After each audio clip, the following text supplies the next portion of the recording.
ఎవరైనా ఎప్పుడైనా సరిగా గమనించారా చలిచర అసలెప్పుడు వదిలిందో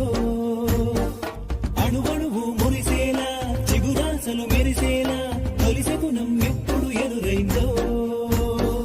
చూస్తూనే ఎక్కడి నుంచో చైత్రం కదిలొస్తుంది పొగ మంచును కోపం